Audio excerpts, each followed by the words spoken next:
আসসালামু আলাইকুম। 2024 সালের 5 অগস্টের পর থেকে আমি এই পর্যন্ত তার পরের 6 মাস যদি হিসাব করি তাহলে অনেকগুলো ভিডিওতে বিএনপির ব্যাপারে কথা বলেছি।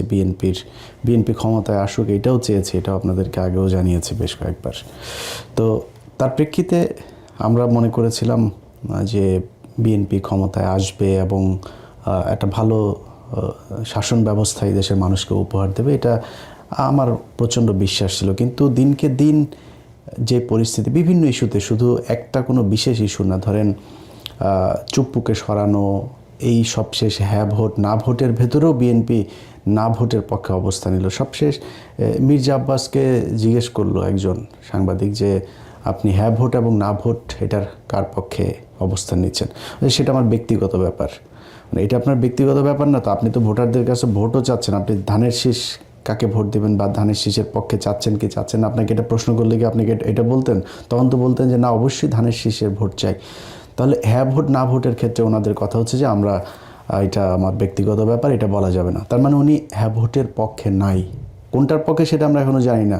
কিছু কিছু ক্ষেত্রে তো প্রকাশ্যে চলে এসেছে যে বিএনপি কাদের পক্ষে চাচ্ছে। ওনারা না ভোটের পক্ষে ক্যাম্পেইনও করেছেন। হাদির মৃত্যুর পরে বিএনপির লোকজন, বিএনপির যারা ফেসবুকের বিভিন্ন ইয়েতে আছে, ওদের সোশ্যাল মিডিয়াগুলোতে, তাদের অনেককে দেখেছি হাদিকে নিয়ে তারা বাজে কথাবার্তা বলেছে। তো এইভাবে একটার পর একটা যতগুলো ঘটনাতে আমরা দেখেছি, সবশেষ যদি আপনি মির্জা ফখরুলের কিছু বক্তব্য যদি শোনেন যে আওয়ামী লীগকে সরাসরি লাইসেন্স দিয়ে তারপরে বাংলাদেশের রাজনীতির মাঠে নামিয়ে দিয়েছেন তারা। যত মামলা আছে আওয়ামী লীগের বিরুদ্ধে আমরা সমস্ত মামলাগুলো তুলে নেব। এখন আমাদের যারা এখানে নৌকা ভরতে না সারা বাংলাদেশে, আমি আপনাদেরকে এইটুকু আশ্বাস দিতে পারি যে আপনাকে হতাশ হবেন না, ধানের শীষ আপনাদের পাশে। আচ্ছা, মির্জা ফখরুলদের এই বক্তব্যের যে কোনো কার্যকারিতা নাই, এটাতে কোনো সমস্যা হচ্ছে না তা না।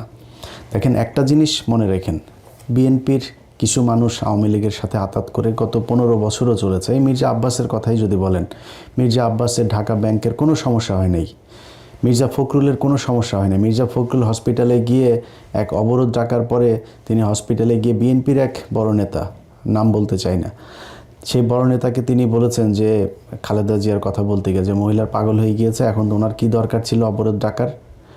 এই মির্জা ফখরুল ওনাদের জেলখানায় যখন নেওয়া হতো, জেলখানায় নেওয়ার পর থেকে সোনারগাঁ হোটেলে নিয়েও রাখা হয়েছে রাতের বেলা, এগুলো আমরা শুনেছি। সো তাদের কোনো সমস্যা হয়নি। সমস্যা বিএনপির সাধারণ কর্মী, যারা ভারতকে ঘৃণা করে, যারা বাংলাদেশের সার্বভৌমত্বে বিশ্বাস করে, যারা অন্যের চুরি করে আনা জাতীয় সঙ্গীত গাইতে চায় না, যারা এই দেশে ভারতের যে আধিপত্যবাদ এটাতে বিশ্বাস করে না, এটার বিরুদ্ধে কথা বলে, তাদের সবারই সমস্যা হয়েছে, এখনও সমস্যা হচ্ছে। ভবিষ্যতেও যদি আবার ফের আওয়ামী লীগ রিটার্ন করে, সেই ক্ষেত্রে তাদেরই সমস্যা হবে। যেই কারণে তাদের মূল যেই লোকজন আছে, এদের কথাতেই যে বিএনপির সব কিছু হয় তা না, কিন্তু এটার কিছু ব্যাপার আছে। এগুলো যখন বিএনপি দলীয়ভাবে সব জায়গায় একইভাবে কথা বলতে থাকবে, তখন আওয়ামী লীগের লোকজন যারা এতদিন ধরে গা ঢাকা দিয়েছিল, পালিয়েছিল, একটু আতঙ্কে থাকতো, ইতস্তত বোধ করতো, ভয় পেত প্রকাশ্যে আসতে, সেই মানুষগুলো কিন্তু এখন আবার নতুন করে মাঠে আসতে শুরু করেছে। এবং একটা জিনিস মাথায় রেখেন, এই আওয়ামী লীগ তাদের বন্ধু বিএনপিও না, জামাতও না, এনসিপিও না, এই দেশের সাধারণ মানুষও না। তো তাদের শত্রু কিন্তু সবাই। তারা কেউ জামাতের সাথে মিলেছে, কেউ বিএনপির সাথে মিলেছে, যার সাথে মিলেও তাদের উদ্দেশ্য কিন্তু একটাই, জামাতের সাথে থেকে বিএনপিকে পেটাবে, বিএনপির সাথে থেকে জামাতকে পেটাবে, বিএনপির সাথে থেকে এনসিপিকে পেটাবে। এগুলো হচ্ছে তাদের মূল টার্গেট এবং সেটাই হচ্ছে। আমি বিশ্বাস করি গত কালকের যে ঘটনা, রেজাউল করিম যিনি মারা গেলেন শেরপুরে, এই ব্যক্তিকে যেভাবে ইট মাথায় নিয়ে উপরে তুলে তারপরে তাকে যেভাবে পেটানো হলো, কোপানো হলো, এটা বিএনপির যে বিএনপি করে, বিএনপির লোকজনের কাজ এটা না। বিএনপি জীবনও এত হিংস্র হইতে পারে। নিজের চোখের সামনে দেখা হরতাল তো দেখে এসছে। বিএনপির লোকজন গিয়ে বাসের থেকে আগে মানুষ নামায়, তারপরে মানে ওদের পেছনে যে কোনো সময় পুলিশ আসতে পারে, আওয়ামী লীগের লোকজন আসতে পারে, কিন্তু বাসের থেকে আগে যাত্রীগুলো নামায় তারপরে বাসে আগুন দিয়েছে। এটা বিএনপির আগুন দেয়া। আর আওয়ামী লীগের আগুন দেয়া কোনটা? মানুষকে বাসের ভেতরে রেখে গান পাউডার দিয়ে মারা। এটা সেই আজকে থেকে না, সেই 1996-এর আগে থেকে তারা এগুলো শুরু করেছে। এখনও তারা এগুলো, সারা জীবন তারা এগুলোই করবে। প্রতিটা এলাকায় আপনি আওয়ামী লীগের লোকজনগুলোকে আলাদা বাছাই করতে পারবেন খুব ইজিলি। সবচাইতে খারাপ, জঘন্য, হিংস্র এগুলো হচ্ছে আওয়ামী লীগ করে। সো সেই মানুষগুলোকে আপনারা দলে নিয়ে নিয়েছেন। নেওয়ার কারণে কি হলো, এই যে রেজাউল করিমের যে ঘটনাটা ঘটলো, এটা সেটার একটা প্রেক্ষিত। আমি এটার বাইরে কোনো কিছু মনে করি না। গত কয়েকদিনে জামাত ইসলামের অনেক মানুষই তো আছেন যে জামাত ইসলামের কেন নারীদেরকে কেন সামনে রাখা হয় না, নারীদেরকে নির্বাচন করতে দেওয়া হয় নাই কেন, নারীদেরকে বাইরে আসতে দেওয়া হয় না কেন, এটার বিরুদ্ধে কেন জামাতে, নারীদের বিরুদ্ধে যারা এই অধিকারের কথা যারা বলে, সেই মানুষগুলোর একজন ক্যান্ডিডেট হওয়া তো বহু পরের কথা, একজন সাধারণ কর্মী হিসাবে মানুষের বাড়িতে বাড়িতে গিয়ে তারপরে তাদেরকে দাওয়াত দিচ্ছে, তাদেরকে ভোট চাচ্ছে। এইটার জন্য তাদের শরীর থেকে ওড়না খুলে ফেলা হয়েছে, হিজাব খুলে ফেলা হয়েছে, তারপরে পেটে লাথি মারা হয়েছে। এই পর্যন্ত 2টা ভিডিও আমার চোখে পড়েছে। আমি বলতে চাচ্ছি, আমার বিএনপির নেতৃবৃন্দ ওই জামাতের মেয়েদের ছায়া খুলে দেবে বলে দিলাম।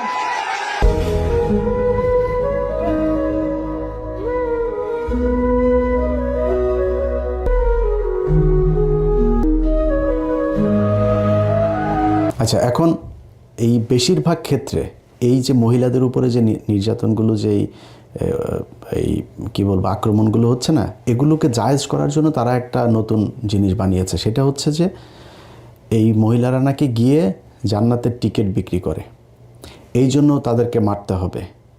1 নম্বর কথা হয়েছে যে কোরআন, এই পুরো কোরআনটা একটা রাজনীতি।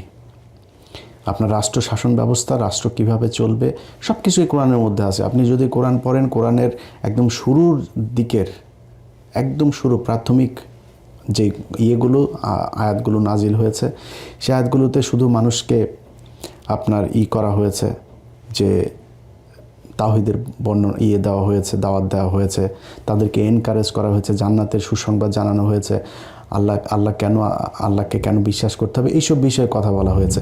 ঠিক মদিনায় হিজরতের পরপর থেকেই কোরআনের যে আয়াতগুলো নাজিল হয়েছে, তার সবই কি আপনি আপনার স্ত্রীর সাথে কি ব্যবহার করবেন, আপনার পরিবারের, আপনার ছেলে সন্তানের জন্য কতটুকু সম্পত্তি ভাগ হবে, আপনার মেয়ের জন্য কতটুকু ভাগ হবে, আপনি কার কার সাথে বিয়ে করতে পারবেন, সমাজে সুদ খাওয়া যাবে কি না, অর্থনৈতিক ব্যবস্থা কি হবে, কার প্রতি কি, কার কতটুকু হক, সব কিছু এগুলো নিয়ে আলোচনা। এই কোরআনের বাইরে, মানে শরীয়ত আইন মানে কি, আপনি কোরআনের যে কথাগুলো বলা হয়েছে সেগুলো। এখন এটা আপনার পছন্দ হচ্ছে কি না হচ্ছে সেটা অন্য জিনিস। অনেক মানুষ নারীদের ব্যাপারে বিশাল নতুন নতুন অনেক করেন, আপনি সংবিধান জাহির করার চেষ্টা করেন। পৃথিবীর ভেতরে, কোরআনের ভেতরে আপনাকে নারীর যে অধিকার দেওয়া হয়েছে, যদি নারীরা আসলে জানতো যে কোরআনে তাকে কি কি বলা হয়েছে, তার কতটুকু অধিকার, এটা জানলে সে পরের দিন থেকে তারা না খায় বলতো যে কোরআনে যেটা বলেছে আমরা সেটা চাই। এখন ভাই, আমার বাংলাদেশে কয়দিন আগে মসজিদে নামাজ পড়তে পারতো না, ওয়াজ মাহফিল করতে পারতো না, সেই অবস্থা থেকে রাতারাতি বিশাল কিছু হয়ে যাবে, এটা আমরা বিশ্বাস করি না। যেই কারণে এই শরিয়া আইন হইতে হবে না হইতে হবে এটা নিয়ে এই বিতর্কে যাচ্ছে না। কিন্তু আপনি যদি মনে করেন যে কোরআন একদিকে, ধর্ম একদিকে, রাজনীতি একদিকে, এটা মিথ্যা কথা। রাসূল সাল্লাল্লাহু আলাইহি ওয়াসাল্লাম খালি ধর্ম প্রচার করেন নাই, রাসূল সাল্লাল্লাহু আলাইহি ওয়াসাল্লাম মসজিদে বসে খালি ইমামতি করেন নাই, মসজিদে বসে উনি রাষ্ট্র পরিচালনা করেছেন, উনি গভর্নর নিয়োগ করেছেন, উনি বলেছেন রাষ্ট্রের শাসন ব্যবস্থা কেমন হবে, অর্থনৈতিক অবস্থা কেমন হবে, এগুলো তিনি বলেছেন। সো এটার সাথে ওইটার আলাদা করে কিছু বলা যাবে না। এখন আপনি কারে ভোট দিবেন, কারে শাসন ক্ষমতায় বসাইলে আপনি সেই আগের মতো সেরকম নারীদেরকে, রাসূল সাল্লাল্লাহু আলাইহি ওয়াসাল্লাম বলে গিয়েছিলেন না যে মক্কা থেকে একজন নারী, একটু ভুল হইতে পারে, সংশোধন করেন, একজন নারী মক্কা থেকে সিরিয়াতে যাবে, তার ভেতরে গভীর রাতে সে সিরিয়াতে যাবে, তার ভেতরে একমাত্র আল্লাহর ভয় ছাড়া পৃথিবীর কোনো ভয় থাকবে না। এত নিরাপদ একটা নারীদের জন্য একটা পৃথিবী তিনি গড়ে দিয়ে যেতে চান। সো আপনি সেই জায়গা থেকে এর চাইতে ভালো কোথায় পাবেন, কি পাবেন? তো এখন যদি আপনি মনে করেন যে ধর্ম একদিকে, রাষ্ট্র আর আরেকদিকে, না ভাই, আমি একজন মুসলমান হিসেবে মনে করি ধর্মের নামে রাজনীতি না, ধর্মটাই রাজনীতি। সো সেই জায়গাতে কারে ভোট দিলে আপনি ভালো শাসন ব্যবস্থা পাবেন, কারে ভোট দিলে আপনি আল্লাহর সন্তুষ্টি লাভ করতে পারবেন। মানে জান্নাতের টিকিট মানে কি? জান্নাত কি বাংলাদেশের গুলিস্তানে আছে নাকি, যে আপনার বা ইন্ডিয়াতে আছে না, সৌদি আছে না, আমেরিকায় আছে? এটা তো জানি না, আপনার কেমনি টিকিট দেবে? তার মানে জান্নাতে যাওয়ার রাস্তা আপনাকে দেখাই দেবে, বা জান্নাতের আপনি ইসলাম আপনাকে যেভাবে একটা সুন্দর শাসন ব্যবস্থা দিতে পারে, এমন একটা শাসন ব্যবস্থা যেটাই মনে করেন কারে দিলে পাবেন এটা আপনি জানেন। ধানের শেষে দিলে না দাড়িপাল্লায় দিলে, এটা আপনি চিন্তা করে নেন, এটা আপনার চিন্তার ভেতরে। কিন্তু আমি যদি এইটাকে বাদ রেখে যদি বলি যে জান্নাতের টিকিট বিক্রি করার এই কথা বলার কারণে জামাত ইসলামের কাউকে নির্বাচনী প্রচারণায় বাধা দেওয়া হবে, কোনো নারীর পেটে লাথি মারা এটা জায়েজ হবে, তাহলে চলেন আমরা বিএনপির পক্ষ থেকে কতজন এই পর্যন্ত জান্নাতের টিকিট বিক্রি করেছে সেটাও একটু শুনি। দোজখের মালিক আল্লাহ, বেহেশতের মালিক আল্লাহ, এই পৃথিবীর মালিক আল্লাহ, কাবার মালিক আল্লাহ। আরে ভাই, যেটার মালিক আল্লাহ সেটা কি অন্য কেউ দেওয়ার ক্ষমতা রাখে? রাখে না। তাহলে কি দাঁড়ালো? দলের সমাজকে শান্ত রাখার জন্য জিয়া রহমান কি করেছেন? তার সময় খালেদা জিয়া কি করেছেন? তোমরা নয়, বরং শহীদ জিয়ার দল বললেই ব্যস্ত যেতে পারবে। আমরা ধানের শীষে ভোট দিলে আমরা জান্নাত পাবো, এটা আমরা বলতে পারি। বেগম খালেদা জান্নাত উচ্চারণ করলে মুখটা পবিত্র হয়ে যায়। প্রেসিডেন্টের উত্তরসূরি তারেক রহমান, তার নাম উচ্চারণ করতে হলে উঁচু করে করবে। হাতে করা দল ধানের শীষে ভোট দিলে আপনারা অবশ্যই জান্নাত ফেরদৌস আশা করতে পারেন। শহীদ রাষ্ট্রপতি জিয়া রহমানের নাম নিয়ে প্রতিদিন ব্যস্ত দিচ্ছে। আমি মক্কা মনে করি সাধারণ তুদলির এই বাড়িটাকে। আমি যার পায়ের নিচে আপনার দেশ, সেই পুরুষ মানুষগুলো এখানে উপস্থিত আছে, তাদেরকে বলবো বাড়ি বাড়ি গিয়ে মা বোন চাচি খালাদের বলে দেবেন ভোট ধানের শীষে দিতে হবে। যদি ধানের শীষে ভোট না দেন, এই মহিলাদেরকে বলছি আপনারা জান্নাত পাবেন না। উমর আজলান হোসেন চার খলিফার এক খলিফা, আমার নেতা শহীদ প্রেসিডেন্ট জিয়া রহমান চার খলিফার মতো একজন, আমার নেতা তারেক রহমান, হযরত আলী রাদিয়াল্লাহু, আমার নেতা মা ফাতেমা বেগম খালেদা জিয়া। যারা পাল্লা মার্কে ভোট দিবে বরং এরা দুযোগে যাওয়ার সম্ভাবনা বেশি। বিভিন্ন বাড়িতে যাইয়া আমাদের দামের শীতের পক্ষে কথা বলবে। শহীদ রাষ্ট্রপতি জিয়া রহমানের মার্কা, এটা আল্লাহ প্রদত্ত মার্কা। মদিনা ইসলামের চর্চা করি, আমরা মদিনা ইসলামে বিশ্বাস করি। শরিয়া আইনের ব্যাপারে ওটা বলেছে কিন্তু যে আমরা শরিয়া আইনে বিশ্বাস করি না। আচ্ছা, এগুলি এই যে জান্নাতের টিকিট বিক্রি করে তারপরে অনেক কথাবার্তা তারা বলেছে, এইভাবে করেও তাদের যখন কিনা দেখলো যে না হচ্ছে না, তো দিন দিন অবস্থা ভয়ঙ্কর দিকে যাচ্ছে, তখন তারা শুরু করলো কি আপনার নতুন করে মানুষের হাতে পায়ে ধরে কান্নাকাটি শুরু করলো। কোথাও যায় আপনার পায়ে ধরে, কোথাও কান্নাকাটি করে, এইগুলো করে মানুষের কাছে ভোট চাওয়া শুরু করলো।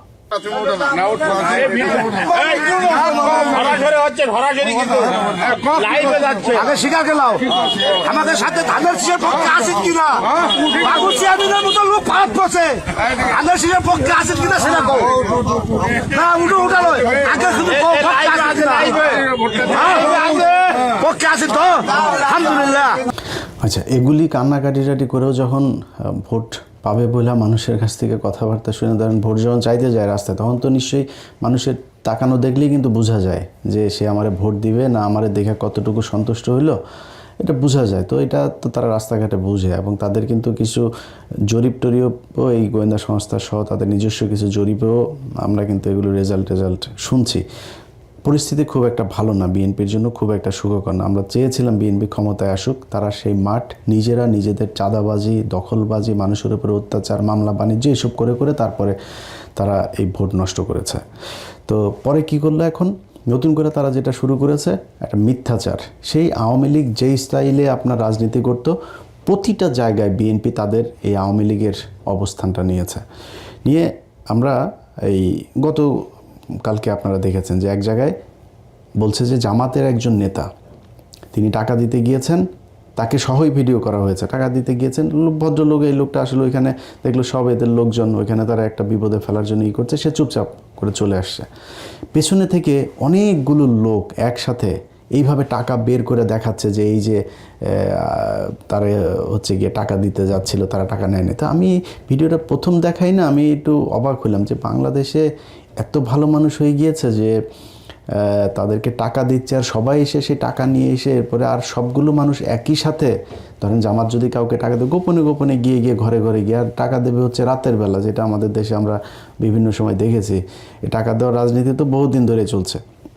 তারা রাতে গিয়ে টাকা দিয়ে আসবে, দিনের বেলায় টাকা দিচ্ছে, আর সব মানুষকে একসাথ করে তারপরে তারা এইভাবে টাকা দিচ্ছে। অবাক হইলাম। পরে জানা গেল কি ওইখানে ইউনিয়ন যুব দলের নেতা একজন আর স্বেচ্ছাসেবক দলের নেতা একজন। এই দুইজন সেইখানে থেকে এই ওদের নিজেদের, এবং সেখানে তারা যে তাদের হাতে টাকা দিচ্ছে সেটাও আবার এই ভিডিওতে দেখা গেছে। যে টাকা দিচ্ছে সে হলো ইউনিয়ন যুব দলের একজন নেতা। সে টাকা দিয়ে তারপরে এই জামাতের লোকটা এসছে ওদের এলাকাতে, যেখানে ধরেন বিএনপির ভোট আছে একটু বেশি ওদের এলাকার ভেতরে, সেখানে তারা ওইভাবে পেয়ে তারপরে এইভাবে নাজেহাল করলো। সে ভিডিওটা আপনারা দেখেছেন। আচ্ছা, এরপরে মেহেরপুরে জামাতের এক নেতা, তো ওইখানে বাংলা এডিশনের আবার জেলা প্রতিনিধি ছিল, সে ওই ইভেন্ট ম্যানেজমেন্ট এইসবের কাজ করে। এখন এদেরকে গাড়ির ভেতরে ধরে তারপরে বানাইলো কি, বিএনপির কিছু এই সাংবাদিক আছে, এগুলো নিয়ে প্রথম আলো এগুলোর সব নিয়ে তারপরে তারা বানাইলো এরা হচ্ছে গিয়ে দেশীয় অস্ত্রশস্ত্র নিয়ে যাচ্ছিল বিএনপি ক্যান্ডিডেটের সাথে।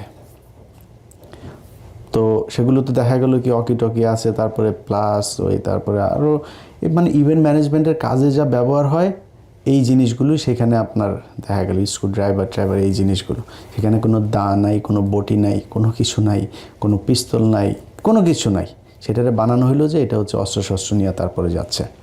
সে তারপরে তাদেরকে প্রায় 8 ঘন্টা আটকায় রাখার পরে যখন বুঝলো যে না এটা আসলে একটা ষড়যন্ত্র, এখানে একজন পুলিশের এসআই এটার মূল গেমটা করেছে ওদের সাথে মিলে, তারপর সেনাবাহিনী এটা করে দেখলো যে না এরকম কোনো কিছু না, তাদেরকে ছাড়া হলো। কিন্তু মাঝখান দিয়ে কিন্তু নিউজ কিন্তু সারা বাংলাদেশের সব গণমাধ্যম একসাথে একদম নিউজ করে ফেলো, কারণ মিডিয়া তো সবই এখনও তাদের দখলে আছে। এরপরে সবশেষ ঘটলো চরমোনাইর এক মহিলাকে, হাত পাকার এক মহিলাকে ভোলাতে আপনার করলো। বলা হলো যে ওই যে এতদিন ধরে যে জামাতের মেয়েদের উপরে মহিলাদের উপরে যে মারামারি আক্রমণ হচ্ছে না, এটারে জায়েজ করার জন্য, কিছুটা হালকা করার জন্য তারা এক নতুন নাটক সাজালো। চরমোনাইয়ের এক মহিলাকে জামাতের নেতারা আপনার ধরে পিটিয়েছে। তো সেই ভিডিওটা আপনারা নিশ্চয়ই সোশ্যাল মিডিয়াতে দেখেছেন। সেই ভিডিও দেখার আপনারা বলেন যে ভিডিওটা আপনারা দেখছেন, এই ভিডিওর মাঝখানে কোনো জায়গায় আপনি দেখেছেন যে জামাতের কোনো নেতা, এখানে দুইটা পক্ষ, একা যে ব্যক্তি সেই ব্যক্তি সম্ভবত চরমোনাই, বা মানে দুইটা পক্ষের এক পক্ষ জামাত এক পক্ষ চরমোনাই, আমি এটা কনফার্ম হইতে পারিনি যে কোন পক্ষ কোনটা, কিন্তু যেই পক্ষই হোক মারামারিটা যে সেখানে হচ্ছে, সেই মারামারির ভেতরে পুরুষ, এখানে কোনো নারী নেই, কোনো নারীর উপরে কেউ গায়ে হাত তোলে নাই। অথচ সারা দেশের সব গণমাধ্যম একসাথে ছড়াইলো কি যে এই জামাতের নেতারা কর্মীরা চরমোনাইয়ের হাত পাখার নারীর উপরে হামলা। ভাই আপনি তো ভিডিও দিচ্ছেন, আপনি নিউজে যে ভিডিওটা দিচ্ছেন সেইখানেই তো আপনি দেখছেন যে এটা যে কোনো নারীর উপরে হামলা হয় নাই, অথচ সেটা করলেন। কিন্তু জামাত ইসলামের যে নারীদের পেটে লাথি মারা হইলো, বুরকাকে টেনে খুলে ফেলা হইলো, তাদেরকে কিন্তু এই নিউজ কিন্তু বাংলাদেশের গণমাধ্যম করে নাই, এটা নিয়ে কোনো আলাপ আলোচনাও নাই। আপনার সাদ্দামের আপনার এই যে বাগেরহাটে জেলখানায় নিয়ে যাওয়া হইলো, সেখানে পরে জানলাম সাদ্দামের যেই স্ত্রীকে বলছে যে স্বামীর শোকে স্বামীকে বের করতে না পেরে তারপরে তিনি বাচ্চাকে নিয়ে মারা গিয়েছেন, আসলে কারা মেরেছে সেটা একটা বড় প্রশ্ন। আরেকটা প্রশ্ন হচ্ছে যে সাদ্দাম বহু আগে থেকেই দুশ্চরিত্র, এবং এই স্ত্রীর সাথে তার সম্পর্ক খুব খারাপ ছিল, তার পরিবারের সম্পর্ক খুব খারাপ ছিল। আর তার আগের যে স্ত্রীরা ছিল তার সম্ভবত এই জাতীয় পার্টির এক নেতার মেয়েও তার স্ত্রী ছিল অনেক আগে, তারপরে আরও তার এমনি গার্লফ্রেন্ড এগুলো নিয়ে তার এলাকায় তার বিরুদ্ধে হত্যা মামলা আছে। এই আওয়ামী লীগের সময়ে সে মানুষকে হত্যা করেছে। সেই লোকের মহিলার অর্থাৎ পরিবার, এই সাদ্দামের পরিবার, ছাত্রলীগের যে নেতা, তার পরিবারই তার বউকে ঘরে জায়গা দিতে চায় নাই, নানান সমস্যা চলছিল, সেগুলো নিয়ে সে মানে পারিবারিক কলহে সে মারা গেল। তারপরে হইল গিয়া তারে লাশ আনতে দেয় নাই, তার এই প্যারোলে মুক্তি দেয় নাই। প্যারোলে মুক্তির আপনি সময় মতো আবেদন না করলে আপনার মুক্তি দেবে কেমনে? আপনারা যদি দেখাইতেই না চাইতো, আপনাকে নিয়ে এসে আনার চাইতে আপনার কাছে জেলখানায় নিয়ে গিয়েছে। সরকারের যদি আন্তরিকতা না থাকতো তাহলে আপনারা জেলখানায়, হাসিনার মতো অমানুষ হইলে আপনারা মানুষের লাশ দেন নাই, আপনারা জেলখানায় নিয়ে গিয়েছে আপনার স্বামী স্ত্রীকে। এই বাংলাদেশে বহু মানুষ তার স্ত্রী, সন্তান, অনেকের বাবা, তাদেরকে শেষ দেখা। ইলিয়াস আলী তার স্ত্রী দেখতে পেরেছে নাকি না, সবশেষ লাশ দেখতে পেরেছে? আপনারা তো জেলখানায় নিয়ে লাশ দেখানো হয়েছে, সেইটার এক বিশাল আওয়াজ তুলে তারপরে তার জামিন দেওয়া হলো। এখন জামিন দেওয়ার পরে সে তো কালকে মানুষ মারবে, ওর তো পেশাদার খুনি সে, তারা আপনি ঠেকাবেন কীভাবে? এগুলো করা হচ্ছে। এইভাবে মিডিয়াকে কাজে লাগায় তারপরে জামাতের বিরুদ্ধে তারা যেই মানে নোংরা একটা রাজনীতি শুরু করেছে, মানুষ মারার যে রাজনীতি শুরু করেছে, এটাতে কিন্তু ভাই ভোট কম বাড়ছে না আপনাদের। আমি একটা জিনিস বললাম, নির্বাচনের এই আগের দিন থেকে 2024 সালের 5ই আগস্ট পর্যন্ত আপনি প্রতিদিন যদি মাপেন, প্রতিটা সেকেন্ডে বিএনপি ক্ষতিগ্রস্ত হয়েছে, প্রতি সেকেন্ডে নিজেরা নিজেদেরকে ক্ষতিগ্রস্ত করেছে। চাঁদাবাজি, ধান্দাবাজি, খুন, মামলা বাণিজ্য থেকে শুরু করে যা যা আছে, আপনি এলাকার কোনো মানুষ যারা সরাসরি রাজনীতির সাথে জড়িত না, এখন সোশ্যাল মিডিয়া অনেক ভিডিও টিডিওতে দেখা যায় যে এক জায়গায় গিয়েছে, ওই নাসিরউদ্দিন পাটোয়ারি এক জায়গায় গিয়েছে আর মহিলারা বলছে হ্যাঁ আমরা সবাই ধানের শীষ, ধানের শীষ। ভাই আপনি তো ধানের শীষ, এটা তো আমরা জানি, বাট একজন গৃহকর্মী যে কিনা সাধারণ ভোটার আপনার ওইখানে, তার ঘরে যায় তারপর শুনে আসেন যে আপনার মির্জা আব্বাসকে কতটুকু পছন্দ করে। আপনাদের মির্জা আব্বাস বলছে যে তিনি হইল গিয়া এই এলাকার বহু পরিচিত লোক, আর নাসিরউদ্দিন পাটোয়ারি এখানে উড়ে এসে জুড়ে বসেছেন। ভাই আপনি বহু পরিচিত লোক দেখেই তো আপনি ভোট পাবেন না, কারণ আপনি 2001 থেকে 2006 এমপি ছিলেন, আমরা দেখেছি। ওই মালিবাগের লোক, মৌচাকের লোক, খিলগাঁয়ের লোক, শান্তিবাগের লোক, রাজারবাগের লোক সবাই দেখেছে যে আপনি কি পরিমাণে চাঁদাবাজি করেন। আপনার লোক এখনও চাঁদাবাজি করছে, এটা মানুষ দেখছে, এই জন্য আপনি ভোট পাবেন না। নীরব বিপ্লব ঘটে যাবে এই দেশের ভোটের মাঠে। শুধু একটা কথা বলে রাখলাম, এই দেশের বহু আপনাদের অনেক বিশেষজ্ঞরা আছে না, যারা এখন জামাতকে 25টা আসন দিচ্ছে আর বিএনপি 350 আসন পাবে, এরকম জরিপ টরিপ হচ্ছে না। এই জরিপ আমরা ডাকসু নির্বাচনের সময় দেখেছি। ওই ডাকসু নির্বাচনের আগে দিয়ে আমরা বলেছিলাম যেটা, সেটাই হয়েছে, সামনেও সেটাই হবে। আমরা চাই ভাই, খুব বেশি গ্যাঞ্জাম লাগাইতে চাই না, কোনো কারোর পক্ষে একদম সরাসরি অংশ নিতে চাই না, কিন্তু আমরা কিন্তু ভাই ধান্দাবাজি করার জন্য এই 6 বছর এইভাবে একদম নিজের পরিবার, নিজের জীবন বিপন্ন করে তারপর আওয়ামী লীগের বিরুদ্ধে কথা বলি নাই।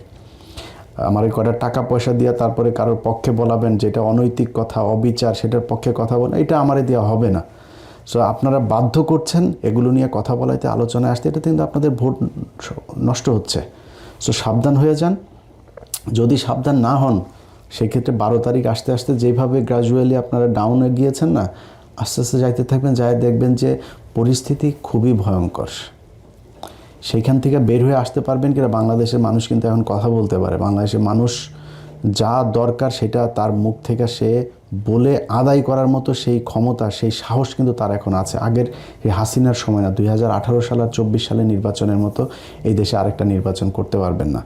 আপনি নির্বাচনে ভোট পাবেন, ভোটার আপনাকে ভোট দেবে, দেওয়ার জন্য যা যা করা দরকার সেটা করেন। এইসব মিথ্যা কথাবার্তা, প্রোপাগান্ডা ছড়ায় মানুষকে নাটক টাটক করে, এগুলো করে জিততে পারবেন না। আল্লাহ হাফেজ।